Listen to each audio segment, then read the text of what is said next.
Nursery నుంచి అంటే 12 సంవత్సరాలు మీరు మా స్కూల్లో చదువుకుంటూ నేను ఉదయం నుంచి సాయంత్రం కదా కొంతమంది 12 సంవత్సరాలు, కొంతమంది 10 సంవత్సరాలు, కొంతమంది 8 సంవత్సరాలు, ఈ సంవత్సరం ప్రతి సంవత్సరము ఇన్ని సంవత్సరాలు నా ఎదురుగా ఉంటూ నేను చెప్పిన విషయాలను ఫాలో అవుతూ నేను ప్రతిరోజు మీ తల్లిదండ్రుల కన్నా నాకు ఎక్కువ సమయం కేటాయిస్తుంది. మీరు ఎట్లా ఉదయం morning you are coming to school at 6:30, after 7:40 you are going home, just you are taking dinner and you are sleeping and you get up and you are coming back to school. No, and morning time reading whenever I am coming for rounds, every day, every time, every minute I am seeing your faces. But after March 7th you are not here. Really, when you are going home after 12 years, when you are leaving my school, really I feel very bad. That day I am not there because by seeing you people I feel cry. And by seeing you I feel bad. That's why I didn't feel in front of you I'll be there means naturally I'll get cry. ఎందుకంటే ఒకప్పుడు తల్లిదండ్రులు బిడ్డకు పెళ్లి చేసి అంత హంగామా చేసి లాస్ట్కు అప్పగింతలు చెప్పే సమయంలో ఆ బిడ్డను పంపించే సమయంలో ఆ తల్లిదండ్రుల ఆవేదన, ఆ బాధ, ఆ కష్టం అసలు ఊహించండి. ఇప్పుడు కొంచెం ఫ్యాషన్ అయింది కానీ ఒకప్పుడు తల్లిదండ్రులు భూమి పెట్టగలరు. అసలు ఆ అప్పగింత సాయంత్రం సార్ పెళ్ళైన తర్వాత అతలాంటి పంపించినప్పుడు ఆ సాయంత్రం సమయంలో అసలు ఆ గద్దం చూడలేం, ఆ తల్లిదండ్రులు బాగా చూడలేం, ఆ బిడ్డ తండ్రిని అమ్మను కలుసుకొని ఏడుస్తుంటే అసలు బాగా చూడలేం. ఆ విధంగానే నేను 12 సంవత్సరాలు నాకు చదువుకుని పోతున్న సమయంలో ఈవెన్ ఐ ఫీల్ అయినట్టు అంత బాధగా కొన్ని సందర్భాల్లో నేను ఫేవరెట్ పార్ట్ పెట్టినప్పుడు చాలా బాధపడే వాళ్ళం. పిల్లలు ఏడ్చేవాళ్ళం, నేను ఏడ్చేవాళ్ళం, తల్లిదండ్రులు ఏడ్చేవాళ్ళం. ఇప్పుడు లేటెస్ట్ అయిపోయింది, ఫ్యాషన్ అయిపోయింది, ఎవరు ఏడుస్తలేదు. ఎప్పుడు వాళ్ళం అంటే అక్కడ అయింది, ఇప్పుడు ఇక్కడ అయింది. ఆ తర్వాత ఈవెన్లో కానీ మాకు ఒక తల్లిదండ్రులుగా నా బిడ్డ పోతే ఎంత బాధ ఉంటుందో. నేను 10th క్లాస్ పిల్లలు 211 మంది పిల్లలు ఒకటేసారి గత 12 సంవత్సరాలు చదువుకుంటూ ఒకటే 7వ తారీఖు రోజు మధ్యాహ్నం 3 గంటల నుంచి 5 గంటల లోపల 200 మంది విద్యార్థులు స్కూల్ విడిచిపెట్టి పోయినప్పుడు నా బాధను వ్యక్తం చేస్తారు. When I want to connect with this farewell party, I'll explain. బాధపడాలని కానీ మీకు ఒక మంచి అవకాశం దొరికింది. ఈ అకేషన్ లో విజ్ఞాన వైభవ అకేషన్ లో ఈ రోజు సాయంత్రం విత్ ఇన్ షార్ట్ టైం అప్పుడప్పుడు డిసిషన్ తీసుకొని మనోసారి వైసారి కలిసి ఖచ్చితంగా మా పోయిన 10th క్లాస్ పిల్లలు గ్రీన్ కోర్స్ సమావేశం పెట్టాలి. ప్రతిసారి 9th క్లాస్ పెడతా ఉంటుంది. సార్ ఎప్పుడు సార్ మాకు ఫేర్వెల్ ఎప్పుడు పెడతారు సార్ 10th క్లాస్ పిల్లలకు, మా బ్రదర్స్ కు మా సిస్టర్ ఎప్పుడు పెడతారు ఫేర్వెల్ అంటే పెడతా చెప్తా గాడ్ విల్ గివ్ అభిమానం చేస్తుంది కదా. శివుని ఆత్మ అనేది ఏం చేయలేం కదా, ఆత్మ ఇస్తుంది. కాబట్టి ఈ కార్యక్రమాన్ని ముందుకెళ్తా ఉన్నాం. ఈ ముందుకెళ్ళిన సమయంలో ఎంత బాధ ఒకసారి అర్థం చేసుకోండి. అదేవిధంగా నేను చెప్పేది ఏంటంటే ఇంతవరకు స్కూల్ ఎడ్యుకేషన్ అనేది ఎంత ముఖ్యమో ఈ స్కూల్ వచ్చిన తర్వాత పోయేది కూడా అంతే ముఖ్యం.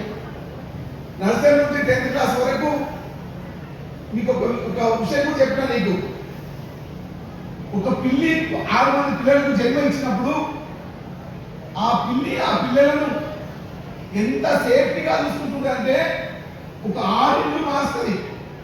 6 ఇళ్ళు మార్చినప్పుడు ఆ తల్లి ఆ బిడ్డలను ఒక్కొక్కటి నోరుతో పట్టుకుపోయి ఒక సేఫ్టీ ప్లేస్ లో పెట్టుకుంటుంది. అట్లా సేఫ్టీ ప్లేస్ లో పెట్టుకొని వాళ్ళంతా వాళ్ళు పిల్లి అదంతా కానీ తిని బతికేటంత వరకు ఒక తల్లి ఎంత కేర్ తీసుకుంటుందో అంత కేర్ తీసుకుంటుంది. అదే కేర్ను మీరు నర్సరీ నుంచి జాయిన్ అయినప్పుడు 10వ తరగతి వరకు కూడా ఒక పిల్లల్ని ఎంత సేవ్ చేస్తుందో అదే విధంగా మిమ్మల్ని కూడా నేను చూసుకుంటూ వచ్చాను. మీరు ఎన్ని చూసుకుంటూ వస్తున్నాను. ఇప్పుడు ఇంకొక రకమైన బాధ, మీరు సెల్ఫ్ డిసిప్లిన్ గా ఉండాలి. ఇప్పుడు 10th క్లాస్ అయిపోయింది, శ్రీధర్ లేడు, ఎంబీరామన్ స్కూల్ లేదు, మీరు అవుట్ గోయింగ్ స్టూడెంట్స్ ఇంటర్మీడియట్ వెళ్తా ఉన్నారు. ఇంటర్మీడియట్ వెళ్ళినప్పుడు మీ అంతా మీరే సెల్ఫ్ డిసిప్లిన్ గా ఉండాలి. ఒక మీనంతా మీరు సెల్ఫ్ డిసిప్లిన్ గా లేకపోతే మీ భవిష్యత్తు నాశనం అవుతుంది. దానికి ఒక కొటేషన్ చెప్తా ఉన్నా. కోతి పిల్లలకు జన్మిస్తుంది. ఒక కోతి ఏం చేస్తుంది? కోతి పిల్లలకు జన్మిస్తుంది. జన్మించినప్పుడు ఆ కోతి ఆ పిల్లలను వేరే ప్లేస్ కు మార్చేటప్పుడు అది ఏం చేస్తుందంటే, ఒక కోతి నువ్వు పట్టుకుంటుంది ఆ పిల్లను. నువ్వు ఎంత జాగ్రత్తగా పట్టుకుంటే అంత సేఫ్ గా నీవు ఉంటావు. ఒకవేళ నేను జంప్ అయ్యేటప్పుడు నువ్వు సరిగా పట్టుకోలేదనుకో, నువ్వు ఎక్కడో కింద పడతావు, నీకు ప్రాణహాని వస్తే నువ్వు చచ్చిపోతావు, నీ భవిష్యత్తు నాశనం అవుతుంది. ఆ విధంగా మీరు ఏం చెప్తున్నారు? ఇంటర్మీడియట్కి వెళ్ళినప్పుడు మీరు సెల్ఫ్ డిసిప్లిన్ గా ఉండాలి. ఏ నిమిషమైనా తప్పు చేసేటప్పుడు ఆ తప్పును మీరే ఆలోచించుకొని ఆ తప్పును సర్దిద్దుకొని మీరు ముందుకు పోయే విధంగా ఉండాలి. ఎందుకంటే ఇప్పుడు ఒక శ్రీధర్ సార్ లేడు, మనోజ్ సార్ లేడు, మహేష్ సార్ లేడు, మీ సబ్జెక్ట్ టీచర్ లేరు, ఎవ్వరూ లేరు. కాలేకపోతే కమర్షియల్ ఒకవేళ అక్కడ పోయిన తర్వాత బాగా చదివే పిల్లలు ఎప్పుడైతే ర్యాంకు ఇస్తారో వాళ్ళ కాలేజీకి ఆ పిల్లలు మాత్రమే పట్టించుకుంటారు, కానీ మిగతా పిల్లలు ఎవరు పట్టించుకోరు. నేను అదే చెప్తున్నాను, మై డియర్ చిల్డ్రన్, మీరు చాలా జాగ్రత్తగా ఉండాలి. మీరు సెల్ఫ్ ఇంతకుముందు నాకు ఇంటికి పోవాలంటే అదే కడుపు వస్తుంది అని చెప్పు సార్, లేకపోతే కన్నులను పట్టలేవు చెప్తున్నాను సార్కి, మీకు గుర్తుపడ్డాడు అని దొంగతనం అబద్ధాలు మీ తల్లిదండ్రులు చెప్తే కూడా మీ తల్లిదండ్రులు కూడా ఎట్లా ఉంది సార్, మా పాప కడుపు వస్తున్నట్టు సంస్థ ముట్టుకుంటున్నా సార్ అని వచ్చి సార్ మా పాప కన్నులను బోర్డుగా మాట్లాడాడు సార్ అని. ఇన్ని అబద్ధాలు చెప్పి నాకు తెలుసు. మీ సైకాలజీ మెంటాలిటీ 12 సంవత్సరాలు చూస్తా ఉందా? మీ తల్లిదండ్రులు తిట్టి మిమ్మల్ని తిట్టి క్లాస్కి పంపిస్తుంది. కానీ కట్ల కాదు, మీ అంతా మీరే ఉన్నారు. ఎప్పుడు కూడా మీ తల్లిదండ్రులను మోసం చేయకండి. Don't cheat your parents. Because మీరు ఏం చెప్పినా మీ తల్లిదండ్రులు నమ్ముతారు. మీరు తప్పు ఏదైతే పైసలు తీసుకున్నా మీరు నమ్ముతారు. నా బిడ్డ ఏదో అవసరం ఉందని పైసలు ఇస్తారు, నా బిడ్డ ఏదో అవసరం ఉందని పోతా అంటే పోయిరామా చదువుకుంటే పొమ్మంటారు. కానీ ఆ my dear children, innocent parents మీ తల్లిదండ్రులు మాత్రం ఖచ్చితంగా మోసాలు చేయకండి. Tell truth. Whatever you want to tell truth to your parents. Don't tell lies, don't cheat your parents. I'm requesting all my dear children, all my students, please I'm telling, don't cheat your parents. మీరు మీ తల్లిదండ్రులను ఇంత కష్టపడి మా తల్లిదండ్రులు మాకు చూసుకోలేదు, మా బతుకులు బాగలేవు, మా బతుకులు బాగాలేకుండా మేము ఎంతో కష్టపడి మీ బతుకులు బాగుండాలి, మీరు మంచిగా ఉండాలని చెప్పి ఆశీస్సులు పెంచి కష్టించి డబ్బు పట్టించి మీ భవిష్యత్తుతో పెడతా ఉన్నాం. మీకు ఏమి కష్టం లేకుండా, డబ్బు కష్టం లేకుండా, బట్టల కష్టం లేకుండా, మీరు ఎక్కడైనా పోవాలంటే కష్టం లేదు, ఎక్కడ పైసా డబ్బు లేదు, ఎక్కడ ఖర్చు ఇబ్బంది లేకుండా మిమ్మల్ని చూసుకుంటున్నాం. ఆ బాధ ఏదో తల్లిదండ్రులు తెలుసు. అటువంటి తల్లిదండ్రులను మోసం చేస్తే మాత్రం చాలా పాపంగా ఉంటుంది. ఒకసారి ఆలోచించండి. Don't cheat my parents. But you have to self-respect. మీరంతా మీరు క్రమశిక్షణగా ఉండాలి, మీరంతా మీరు మంచిగా ఉండాలి. Okay my dear children, you are going to be like this. తల్లిదండ్రులు కూడా చెప్తామా, ఇంతవరకు నేను చూసుకున్నా మొత్తం 100% ఒక డబ్బు వచ్చి కట్టిపోయే వాళ్ళు, మిగతా మొత్తం నేనే చూసుకుంటుంది. మీ తల్లిదండ్రులు పిల్లలు అవ్వదని చెప్పినా, పిల్లలు అవ్వదని చెప్పినా నేను కసిరించో గదిరించో ఏమో చేసి నేను మీ పిల్లలు చూసుకున్నా. కానీ ఇప్పుడు మీ బాధ్యత ఉంది. ఒక తల్లిదండ్రులుగా మీ బాధ్యత చాలా ఉంది. ఇంతకుముందు నాకు విడిచిపెట్టకండి, పోయండి, పిల్లల్ని విడిచిపెట్టండి, మళ్ళా రాండి, వారం ఒకసారి కలవండి, మంచిగా అడగండి, టీచర్ని అడగండి, అక్కడ చూసుకోండి. ఖచ్చితంగా ఈ 2 సంవత్సరాలు చాలా టర్నింగ్ పాయింట్. మీ భవిష్యత్తు బాగుపడాలన్నా, మీ భవిష్యత్తు నాశనం కావాలన్నా ఈ 2 సంవత్సరాలు చాలా కీలకం. ఈ 2 సంవత్సరాలు చాలా కీలకం కాబట్టి మీరందరూ ఎక్కడ ఉండాలి? మీరందరూ బాగుండాలి. How you have to be like this? My father used to tell one quotation. Always you will tell my father, you will write on the walls in the home, idle people never prosper. సోమరులు ఎప్పుడు అభివృద్ధి చెందరు. Lazy people, they are not going to come up in their life. Idle people never prosper. You don't be idle. సోమరులు ఎప్పుడు ఉండకండి. This is the first step my dear children are telling. ఎప్పుడు active ఉండాలి. స్కూల్లో ఉన్నప్పుడు 5 గంటలు వేస్తున్నారో, ఎట్లా చదువుతున్నారో, ఎట్లా ఉన్నారో, మీ గోల్ అనుగుణంగా మీరు సెల్ఫ్ డిసిప్లిన్ చెప్పి ప్రతి నిమిషాన్ని కూడా మీరు ఉపయోగించుకొని మీరు ఐడియల్ గా ఉండాలి. ఐడియల్ పీపుల్ గా ఉండకూడదు, మీరు యాక్టివ్ గా ఉండాలి. What is the age of mine? What is my age? 60? 62. నేను 1980లలో స్కూల్ ప్రారంభించినప్పుడు ఎంత యాక్టివ్ ఉన్నానో still I am యాక్టివ్. అప్పుడు 4 గంటలు వేసి రాత్రి 12 వరకు పని చేసిన kill today also I do same thing కదా. 5 o'clock మీకు వచ్చి చెప్తున్నా, చూస్తున్నా, కాస్త టీచర్ వల్ల చూస్తున్నా. అట్లా మీరు కూడా ఎప్పటికి కూడా మీరు వచ్చేంత వరకు కూడా you have to be active in your life. So మనకి ఎప్పుడు ఉన్నప్పుడు యాడ్ చేయటంలే చదువుతాంలే. Don't be postpone I tell you. Okay, all of you pilots, first of all 5 points I tell you. My father used to say 5 points. మాకు అదే ఆస్తి, నాకు అదే కోటి సంపాదన, అదే 100 ఎకరాల భూమి అనుకుంటున్నా, అదే 1000 తులాల బంగారం అనుకుంటున్నా, అదే పెద్ద ఆస్తి అనుకుంటున్నా. ఏం ఆస్తులు తెలుసా? మన ఆయన పంక్చువాలిటీ, సమయపాలనకు నేర్పించింది. సమయపాలన, punctuality is a very important. Whenever this is the first step, whenever you want to cover your life, this is the first step. Punctuality you have to maintain. If you are not going to maintain punctuality, you are going to fall down. అప్పుడే అనుకోలేగా ఇంకా 5 గంటలు వేస్తున్నా, 5:30 వేస్తున్నట్టు అయిపోయింది. అప్పుడు you decide your అయిపోయిందని చెప్పి. దానితో పాటు క్రమశిక్షణ, డిసిప్లిన్, ఇది ఎంత ముఖ్యమంటే ఇక దానికన్నా మించిన ఇంకోటి లేదు. ఏ పని చేసినా మీరు క్రమశిక్షణగా ఉండాలి. ఆడినా పాడినా, ఎక్కడ పోయినా, అక్కడ ఉన్నా, ఏ సమయంలో ఏం చేయాలి, ఏ సమయంలో ఎట్లా ఉండాలి అట్లా ఉండాలి. అదేవిధంగా బిహేవియర్ చాలా అవసరం. ఎక్కడ వెళ్ళినప్పుడు, ఎవరితో మాట్లాడినప్పుడు, ఎవరైనా మీ ఇంటికి వచ్చినప్పుడు గౌరవం ఇవ్వడం, రెస్పెక్ట్. ఏ గర్ల్ మేడం, నేను మీకొకే చెప్పేది, నాకు కూడా కాదు. ప్లీజ్ తల్లిదండ్రులు కూడా ఇవ్వాలి. ఎందుకంటే తల్లిదండ్రుల బాధ్యత చాలా కీలకం. ఇప్పటి వరకు నాకు ఏదో పైసలు కడుతుంటే పోతుంటే వాడు చూసుకుంటే అనుకుంటున్నాను. ఇప్పుడు ఈ 2 సంవత్సరాలు టర్నింగ్ పాయింట్. మీరు ఎంత జాగ్రత్త ఉన్నంత జాగ్రత్త ఉండాలి. ఒకవేళ నిర్లక్ష్యం చేసి, జాగ్రత్త చేసి, ప్రేమ ఉండాలి, అతి ప్రేమ ఉంటే కూడా నష్టమే. ప్రేమ ఉండాలి కానీ అతి ప్రేమ ఉండకూడదు పిల్లల మీద. అంత అతి ప్రేమ ఉంటే కూడా పిల్లల భవిష్యత్తు నాశనం అవుతుంది. కాబట్టి ఖచ్చితంగా వాళ్ళ బిహేవియర్ చెప్పినప్పుడు బిహేవియర్ చెప్పినప్పుడు జాగ్రత్త ఉంటారు. ఆ రకంగా జాగ్రత్త ఉంటూ ఇంకొక విషయం చెప్పేవాడు మా father, money is lost, nothing is lost. డబ్బు నష్టపోతే కొంత నష్టం లేదు. Health is lost, something is lost. But character lost, everything lost. Character lost, everything lost. My dear children, keep it up your character always. మీరు పెద్దగా అయినాక, వయసు వచ్చినాక, మీరు ఒక స్థాయికి చెందిన తర్వాత మీ తల్లిదండ్రులు నిర్ణయించిన పెళ్ళే చేసుకోవాలి. అప్పటి వరకు you have to keep it up your character. Even boys or girls, don't divert your mind. You feel whenever you see one girl, you feel like your sister. Whenever you see boy, you feel like your brother. Don't think another way. If you another way, you will think and you will divert your mind. You are not going to reach your goal. You are not going to success your goal. My dear children, understood? Character loss, everything. అమ్మ తల్లిదండ్రుల గురించి చెప్పాల్సింది అదే. మీరు ఎంత చెప్పాల్సిందంటే తల్లిదండ్రులు మీరు ఎక్కడ పోతున్నారు, ఏం చేస్తున్నారు, ఎంత గుడ్డిగా నమ్మకండి. ఆ చిన్న వయసు, తెలిసి తెలియని వయసు, ఆ తెలిసి తెలియని వయసులో వాళ్ళ యొక్క మాటలు నమ్మి తల్లిదండ్రులు మోసపోయి మీ పిల్లల భవిష్యత్తు మీరే నాశనం చేయకండి అని చెప్పి తెలియజేస్తాను. ఈ రకంగా ఉంది కాబట్టి మీరు అందరూ కూడా అక్కడ ఉండాలి. అదేవిధంగా సమయాన్ని మాత్రం వేస్ట్ చేయకండి.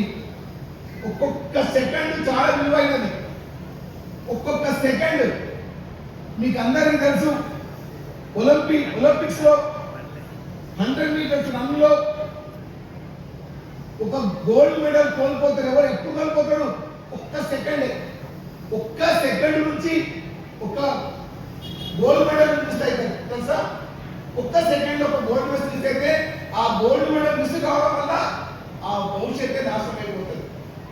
ఆ విధంగా ప్రతి విషయాన్ని కూడా చాలా జాగ్రత్తగా ఉండాలి.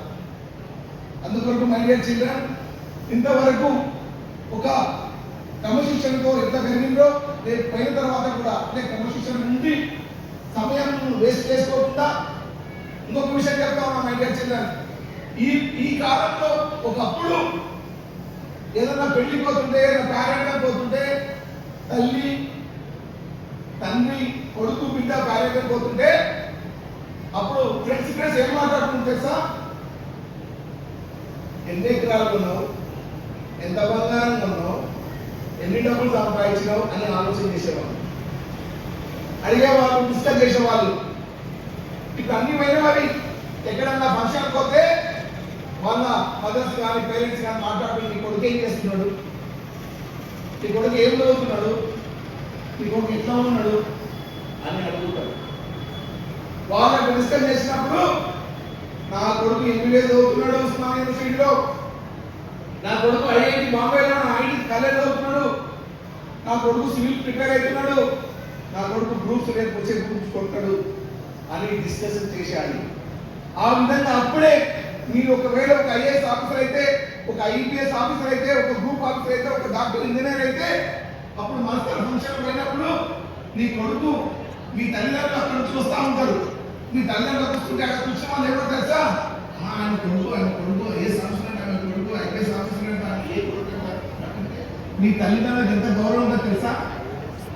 అంత గౌరవం ఉందా లేదా? మీరు ఎంత ఎత్తుకుంటే మీ తల్లిదండ్రులకు అంత గౌరవం.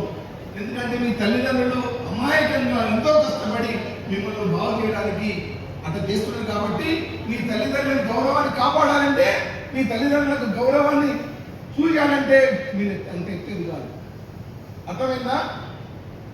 చదువుకొని ఎందుకరా ఎదిగినాక మీరు భవిష్యత్తులో మీరు ఉన్నత స్థాయికి వచ్చిన తర్వాతనే మళ్ళా నా స్కూల్స్లో BMW కార్లో కన్నా మంచి పెళ్లి చేసుకొని దుమ్ కాక్ తడాక పైన బియ్యం కాదని నా జోలికి రావాలి. ఒక IAS ఆఫీసర్గా, IPS ఆఫీసర్గా. అబ్బా నా స్కూల్లో చదివిన నా స్టూడెంట్ ఒక IAS IPS ఆఫీసర్ అని చెప్పి మీ కొరకు ఇటువంటి అకేషన్ లో మిమ్మల్ని చీఫ్ గెస్ట్ గా పిలిచే విధంగా మీరు అంత ఎత్తేదిగారు. ఎంత ఎత్తేదిగారో మంచిది. మీ ఆలోచన విధానంలో మార్పు రావాలి, మీరు చేసే పనిలో మార్పు రావాలి, మీరు ప్రతి దాంట్లో మార్పు రావాలి. అర్థమైందా? వే ఆఫ్ డ్రెస్సింగ్, మీ డ్రెస్సింగ్ చాలా ఇంపార్టెంట్, మీ ఫ్రెండ్షిప్ చాలా ఇంపార్టెంట్. ఒక ఫ్రెండ్షిప్ లో వాడు విలన్ అయితే మీరు వాడే అవుతారంట. You're going to make bad friendship no you're going to become bad. You make good friend no you're going to become good. మీరు కాలేజీకి వెళ్ళినప్పుడు, ఇంటర్నెట్ వెళ్ళినప్పుడు రకరకాల స్కూళ్ళ నుంచి వచ్చే ఫ్రెండ్స్ ఉంటారు. వాడు ఏ రకం ఉంటాడో తెలియదు, ఏ రకం క్యారెక్టర్, డబ్బులు కట్టి వాడు కాలేజీకి వచ్చింటాడు. వచ్చినప్పుడు మీ పక్కన వచ్చినప్పుడు ఇమీడియట్ గా don't make friendship with that boy, don't make with that girl. ఈ చూడండి, ఒక వారం 10 రోజులు అబ్జర్వ్ చేయండి. ఎవరు మా స్థాయిలో ఉన్న వాళ్ళు, నాకన్నా 80% ఉన్న, నాకన్నా 90% ఉన్న వ్యక్తిని మీరు చూస్ చేసుకోండి. క్రమశిక్షణ విషయంలో నాకన్నా ఎక్కువ క్రమశిక్షణ విషయంలో ఉన్న ఒక 10% క్రమశిక్షణ ఫ్రెండ్స్ మీరు చూస్ చేసుకోండి. ఎక్కువ డబ్బు ఖర్చు పెట్టే అల్లాసగా తిరుగుతూ పైసలు పోగా జైలు పైసలు పెట్టడం, కాలేజీ చుట్టూ తిరిగి ఎక్కడికి తిరిగి అవ్వాలే తిరిగి డబ్బు ఖర్చు పోగా ఫ్రెండ్స్ చూసుకోండి. మీరు మీ స్థాయిలో ఉండే ఫ్రెండ్స్ తో ఫ్రెండ్షిప్ చేసుకోండి. అప్పుడే మీరు పైకి వస్తారు. వాళ్ళకి కూడా గోల్ ఉంటుంది, ఇది కూడా గోల్ ఉంటుంది. అబ్దుల్ కలాం చెప్పాడు, ఏమని చెప్పాడు? ప్రతి ఒక్కరు కూడా కళను కనండి, ఆ కళను సహకరించుకోండి. కళను సహకరించాలంటే ఆశమేసి కాదు, దాని వెనకాల మీరు చాలా కష్టపడాలి. ఆ కళను కనాలి, ఆ కళను సహకరించుకోవాలంటే మీరు చాలా కష్టపడాలి. ఎంత కష్టం అంటే 24 గంటల్లో 20 గంటలు కష్టపడాలి. ప్రతి క్షణం, ప్రతి నిమిషం. మా ఫ్రెండ్ గౌడ హాస్పిటల్లో IAS ప్రిపేర్ అవుతుంటుండే. ప్రిపేర్ అవుతున్న సమయంలో మా ఫ్రెండ్ ఏం చేస్తుంది తెలుసా? ఇంగ్లీష్ న్యూస్ వచ్చినప్పుడు వాష్రూమ్ పోతుండే.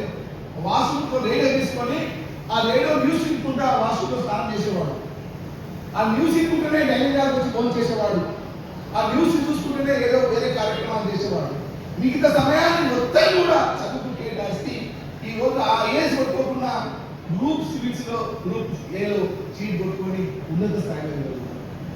కానీ దురదృష్టవశాత్తు నక్సలైట్ DSPగా సెలెక్ట్ అయిన నక్సలైట్ లో బలైపోయింది. అట్లా చాలా మంది మేము చూసేవాళ్ళం. వాళ్ళు కూర్చొని చదివేటప్పుడు కుర్చీలు లేకుండా కట్టి కుర్చీలు ఉంటుండే. వాళ్ళు ఎంత కూర్చుంటే ఎంత బాగా దారులు అవుతున్నాయి. వాళ్ళు అంత అవర్స్ లేదో తెలుసు. మీరు కూడా మీరు 10 గంటలు కూర్చొని చదువుతున్నారా? మీరు ఎక్కడ పోయినా కాలేజీ పోతే 8 స్కూల్కి క్రమశిక్షణ పిల్లలు ఎంవి రామన్ స్కూల్ 10-12 గంటలు చదివే ఓపిక ఉంది. ఎంవి రామన్ స్కూల్ పిల్లలు చదువు 4 సంవత్సరాలు ఏ కాలేజీ పైన మన స్కూల్ పేరు ఉందా లేదా, పేరెంట్ ఉందా లేదా, ఉన్నారా? మన స్కూల్ గురించి ఖచ్చితంగా కాలేజీలో ఆ స్కూల్ ఎంవి రామన్ స్కూల్ పిల్లలంటే ఖచ్చితంగా వాళ్ళు మీకు సీటిస్తారు. ఎందుకంటే ఒక సిబిఎస్ఈ స్కూల్లో చదివి ఒక ఐఐటి నీట్ ఫౌండేషన్ శిక్షణ పొంది 10-12 గంటలు చదివే ఓపిక తెచ్చుకొని అన్ని రకాలుగా ఉండే పిల్లలు